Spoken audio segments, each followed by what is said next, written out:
this before, but hell, the wife brought bagels, left them on the table there, and I was scared. I thought she was trying to tell me something. You know, I'm like, oh shit, what's going on? What I do? Yeah, exactly. Are you outsourcing me? Uh, That's just, oh gosh, bring home the oh, bagels. Oh, well, the PETA, fuck is? thank you for looking out for the animals, but Yeah, yeah, go fuck yourself.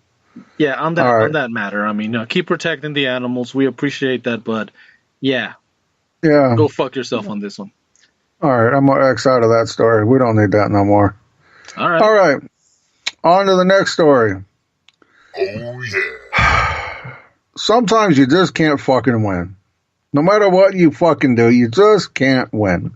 Okay. You ever just wake up and there's days where no matter what you try to do, it just ends up badly. Even when you're trying to do good, it just ends up badly. Oh, that's just about every day for me. Anyway. Well, seems like there was an Christmas event going on in England, Oh. and in this building there were multiple events going on, and the one that was going on upstairs had smoke machines going on. All right. Well, in the event that we're talking about, it was a Christmas event, and they had Santa Claus there. Excuse me, I'm trying to get over a cold. Hmm. And in Santa Claus, being who he is, the protector of children, saw smoke and immediately tried to start getting people out of the building. Oh, okay. Well, hey, it's pretty badass, Santa Claus. You do your thing, Yep. Well, the problem, some people say, is that he ripped off his hat and his beard, which I can kind of, I guess, see where it would scare some of the kids. Okay. He then proceeded to start running around yelling, rounding everybody up and telling everybody, get the fuck out of the building. Okay. Those I words. This cat. Fuck out. All right. Now, So, do anything wrong? No. In fact, he was doing everything right. But some days, you just can't win. no, I guess I could see how kids could be traumatized by the fact that Santa ripped his beard and started yelling, "Get the fuck out!" at the top of his lungs. But Yep. he was doing it for a good reason. Parents are outraged, fucking throwing fits. And there was only about one person that was siding with the old bearded one, Okay. saying, well, this time it wasn't a real fire, but what if it was? Yeah, what if it was? So anyways, here we go. Santa Claus woke up. He had one of those days where you just, no matter what you do, you're the bad guy. Well, he was So, cursing, He was using right, bad words. He was using cursory overload approved communication right. skills. Santa Claus that yelled, get the fuck out, get a hold of us. I would like to have you Yeah. on. Oh, that'd be awesome. I mean, I know if I think we've had according to those little statistics, we've had people in the UK listen to us. So if you're Hey, listening in the UK and you know this Santa, or you are the bearded Santa, we want to hear give us from a you. call. I want to hear you. I want to talk to you. Yep. I want to thank you personally pdgpodcast.com for or trying to. yeah, Yep. definitely. Or cursoryoverload.com. Go there, go to the contact page. Hit us up. Yep. Okay, on to the other news. Okay. This story kind of, at first, it had me cheering, but the more I thought about it, I was getting a little irritated. Turns out over in Egypt, they got the fucking pyramids over there. Yeah. Well, recently a photo online turned up of a couple on top of one of the pyramids. Okay. In Pato language, doing the hibbity dibbity. Okay. This So they were photo, bumping uglies. oh, yeah. He was putting his slave to her pharaoh all the way. Okay. He was floating that boat right down the Nile. Yep. It's floating that boat right down the Nile. Okay. And it shows him butt naked on the. You can't really say anything because he's more laying on top of her. But anyway, Yeah. Egyptian government being the Protectors of morality. no, they're just very. Yeah, I guess you can say that. You know, they want to control what's being put out there.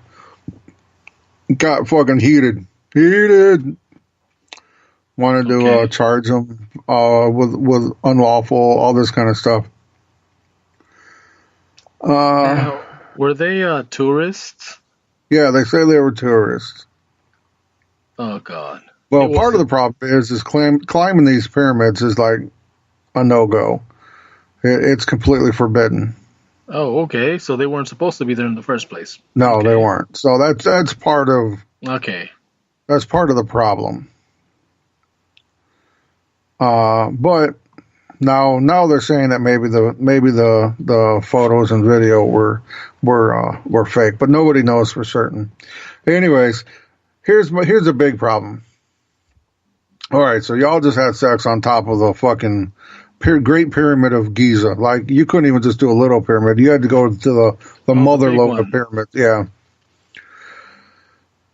As exciting as that could be for them, they never stopped and asked themselves, what are the ramifications for us little guys? Not anytime we want to do the hibbity-dibbity with our old ladies, we're gonna pale in comparison. How do you top on top of Giza, the Great Pyramid of Giza? How do you top that shit? Yeah, I guess going up South Mountain and trying to park up there and get it on with the old lady ain't gonna cut it no more. No, she's gonna be like, no, motherfucker. Not that I would do that, but you know. This isn't a fucking pyramid. Step your game up. Yeah. Son of a bitch. Well, let's see what top of the Sphinx. but now that's in the same compound.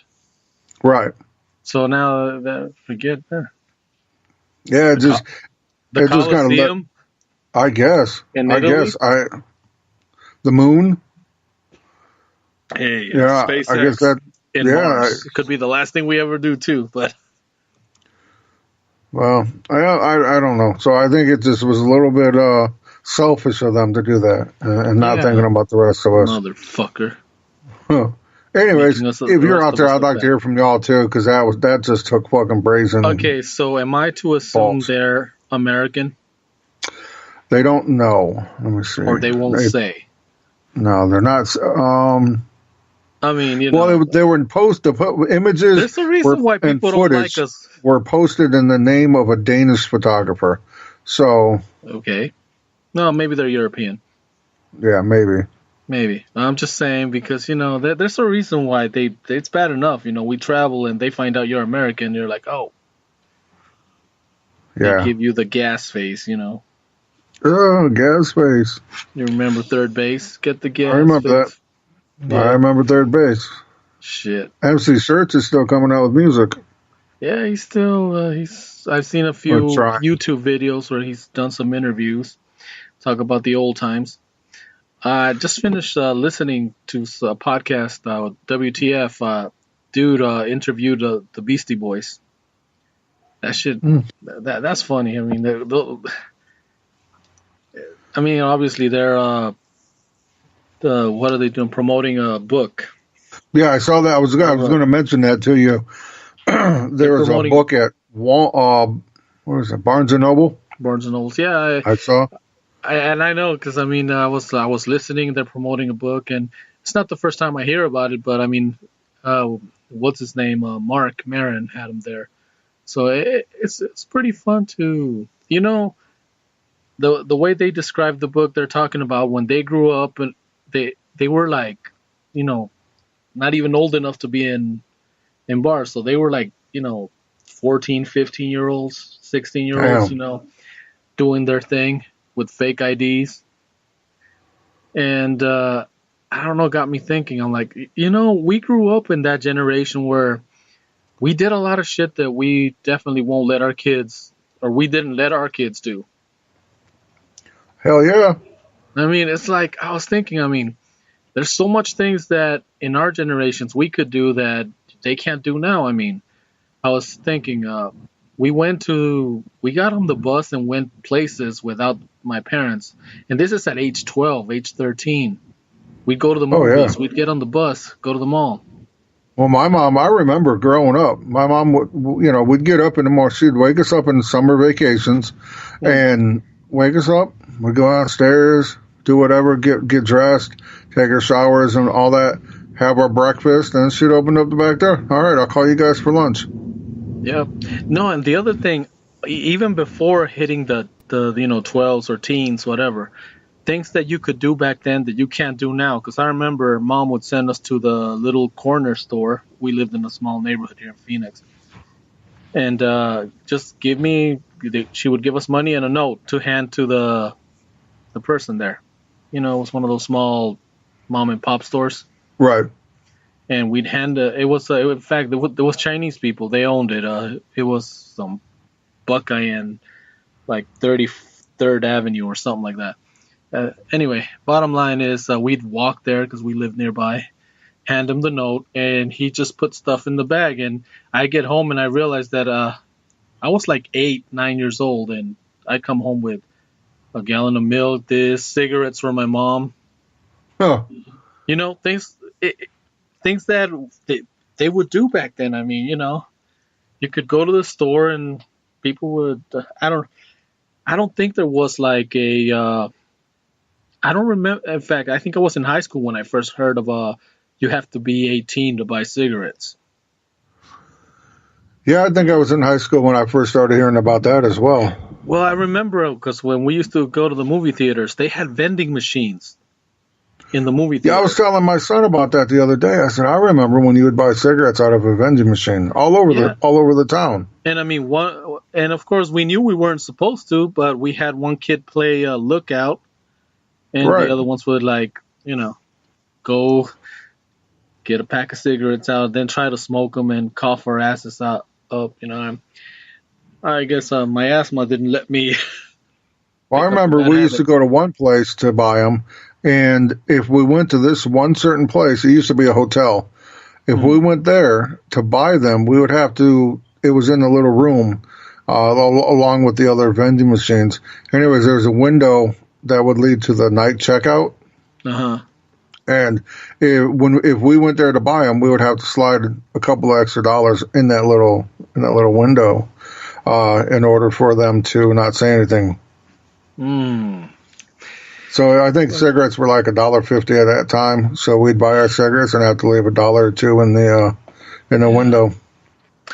Yeah, I remember a friend of mine, and we got the genius idea of buying those packs at the movie theater, then taking them to school and try to sell them at $0.25 a cigarette.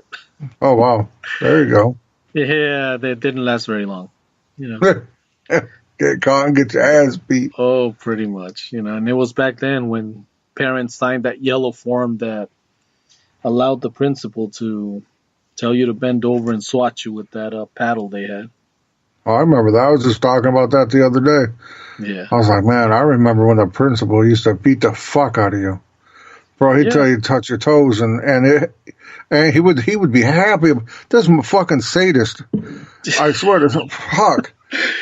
Yeah, he fucking had holes drilled in that motherfucker. Yeah, I noticed that too. I was like, okay, the holes were just so the wind wouldn't slow the board down. I'm like, jeez. This motherfucker is into it. Yeah, I know. Nowadays, he would be up on federal charges. Yeah, I mean, but back then that was just the way it was. And God forbid that your parents found out you got a SWAT in school, because then you'd get your ass beat at home too. Right. You would get home, then you get your ass beat for fucking up at school. Yeah. And then then when you quit crying from that later on in the evening, you would get an ass whooping again for embarrassing your parents. Yeah. God. Like, that's something kids nowadays, they don't know nothing about. Like, they don't understand the whole embarrassing your parents. That used to be a big thing.